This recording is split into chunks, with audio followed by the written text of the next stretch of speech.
Alex? Can they? Are you ready to No. come out in the league? No. Do you feel have your stances on them potentially playing on Sunday changed after today? I think everyone's been improving every day. How was practice today out in the elements? Did you feel like you guys had a good short practice? Yeah, I did. It was good. Not quite as cold as it's going to be, but I think it was good to get out there. Last day outside for us, and players embraced it and had a good attitude about it. It was a good practice. Lawrence, he said they were hoping to practice inside, and Joe said no. Does it come down to Joe's decision? I know it's yours as well, but if Joe says, hey, I want to practice outside. I wanted to practice outside today, and so we were outside today. This is about the time last year you had 1 week later you went to UC. Is it times like these though that it is good? Tomorrow you have opportunities like that to go inside. And also, Absolutely. What has the bubble meant? Indoor facility. Indoor facility. For the rest of the season? It's been great, and really a big difference is just the walkthroughs. We get such good work in our walkthroughs, and to not deal with the elements and be able to be in there has been great. Our energies on Fridays, red zone days, has been great in there. So it's been a great thing for us to have. We've really had it as soon as it got cold is when it really, was built, and so I know that we all appreciate it. I mean, how much do you stress as a staff, like guys or units, spending time with each other away from the facility, just hanging out, doing whatever as a unit? How much do y'all stress that? And how important is that for the team's success, you think?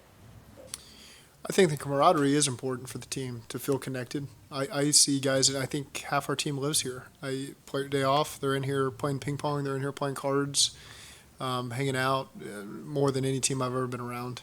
So I think these guys genuinely just like being around each other. And when you don't have to mandate that, which we would not do, but it's a good thing for them to just genuinely want to be around each other. And now I'm not talking about position groups together. I'm talking about guys across the ball, guys across position groups. I think we got a really connected team that way. How does that really quantify though into like on-field performance? What's the correlation?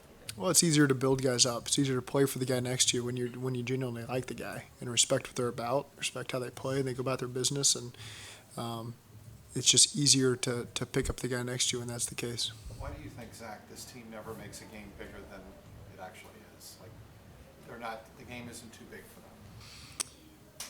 Just understanding the routine is so important for week to week. The build-up is really outside our building in terms of the magnitude of these games. For us, we're walking onto grass to go play a team.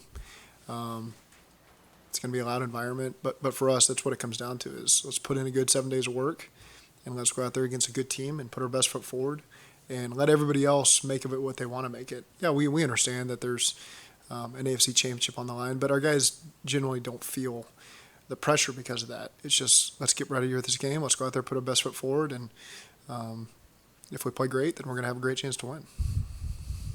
Going back to the camaraderie topic, you said you wouldn't mandate hanging out with each other outside the building, but is that something you encourage, or how do you feel like that kind of develops? Well, certainly it's helpful. Take offensive line, for example. For those guys to be connected and live together, and you want that. You can't.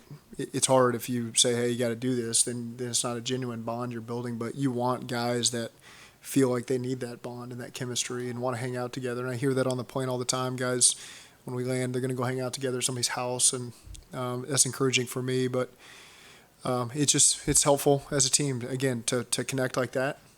And it's appreciated when I see guys, enjoying each other in the locker room and playing ping pong and playing cards, and I'm excited about that. Tony Romo on the broadcast said that Joe Burrow came up with 2 new silent counts. 2 new what? Pre-snap silent Oh, counts. gotcha. Okay. Is that normal for a quarterback to add to that late in the season? Yeah.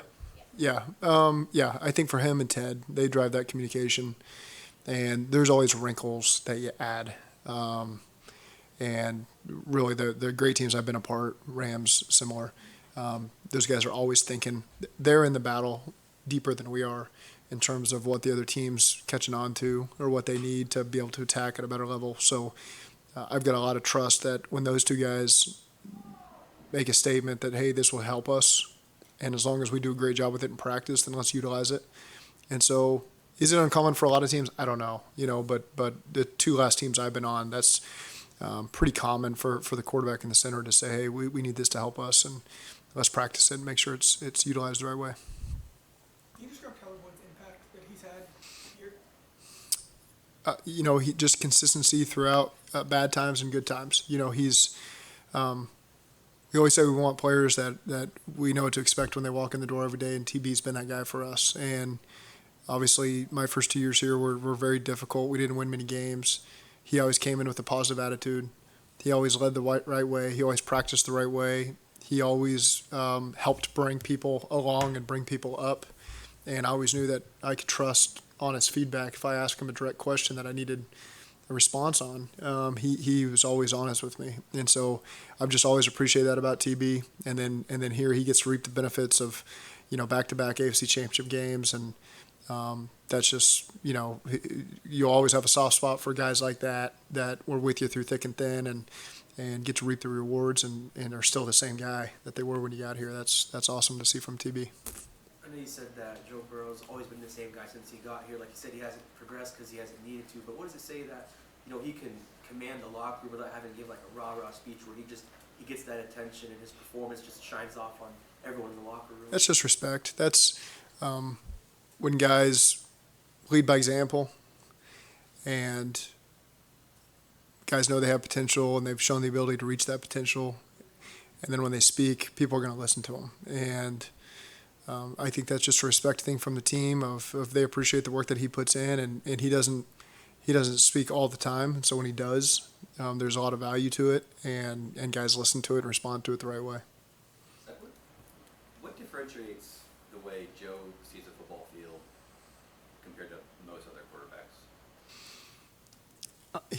He sees all 22 faster than most, and that's why he's able to play at the level he does. There's plenty of things he sees well before I would. I wouldn't be. I obviously can't do what he does. Nobody can.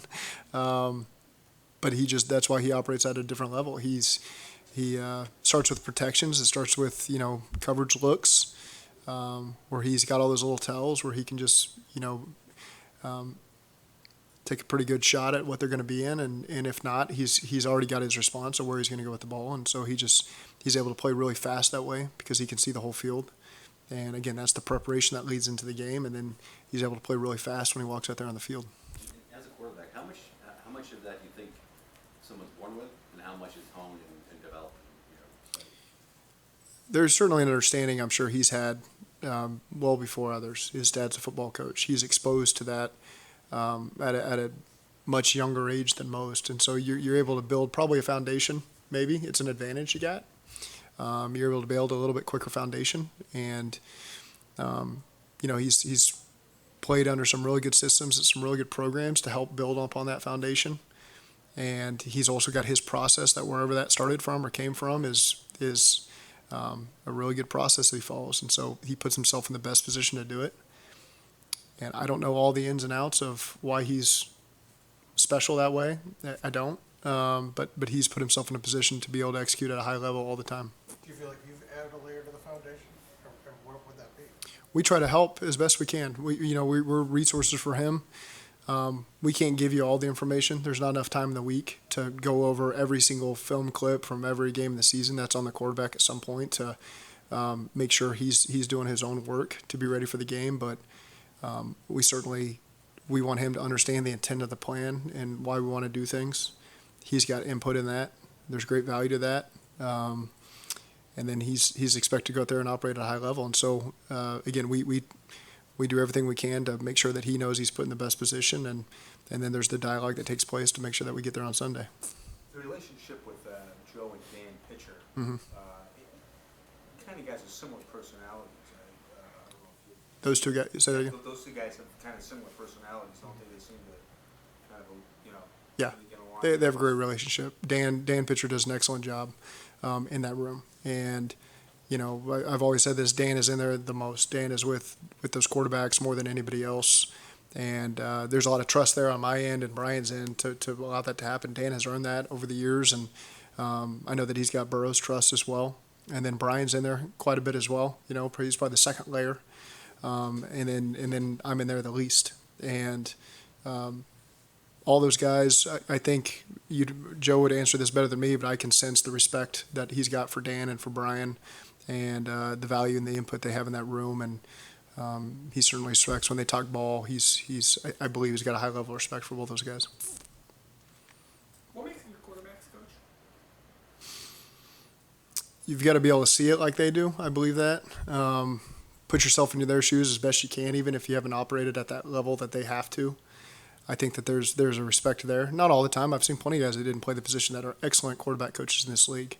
It's something that maybe gives you a leg up, a little bit of an advantage to put yourself in that position. But you got to work hard, because those guys typically have a lot of questions that are outside the box, and you better be on top of it. And there's plenty of times where you can say, I don't know, but you don't want to say that too often. You don't want to genuinely say that too often, because maybe you haven't put in the work, you're not prepared for that response. And the more you're around certain guys, the more you can anticipate what they're looking for and the questions they're going to ask. And so you can prep yourself that way to make sure you've gained that information before that question's asked. And then there's just the honest feedback. There's plenty of times where I would hope that pitch is there as a venting area.